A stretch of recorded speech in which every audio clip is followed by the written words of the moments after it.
Okay, next question today. David, can Democrats add Puerto Rico and Washington, D.C. as states without Republican involvement?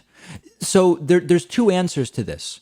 Legally speaking, constitutionally speaking, admitting a new state is not a legislative matter.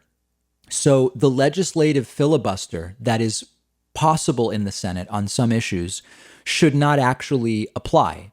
And as the Week recently published, in recent years, both Democrats and Republicans have in effect agreed the filibuster shouldn't apply to certain constitutional matters not covered by Article 1, which lays out the design of Congress and its legislative powers.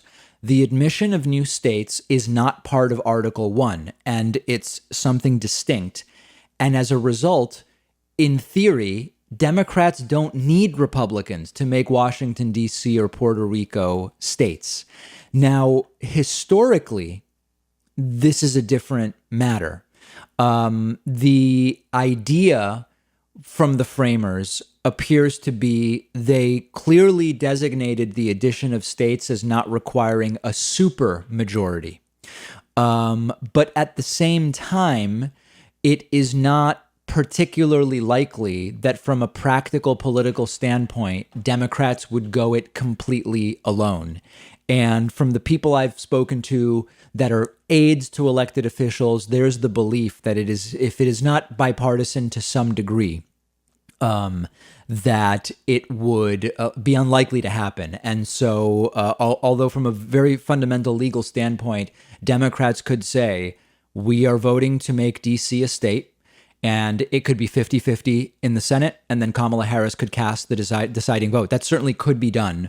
I have not spoken to anyone who thinks that it's going to actually be done that way, and that more than likely, if Democrats were dead set on making D.C. and or Puerto Rico states, even if Republicans weren't thrilled with it, that there would be some kind of negotiation where Republicans would get something. Now, what that something is, I don't actually know. One other thought on this.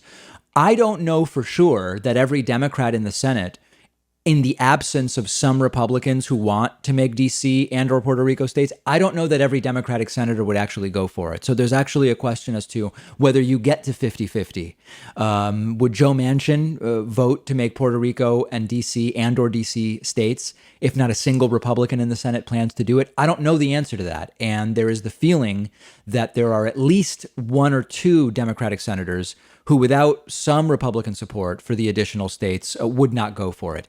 The real question to me is, are we ever going to find out the answer to this?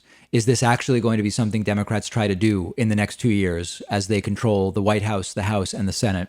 I wish I could say yes. It's not completely clear to me.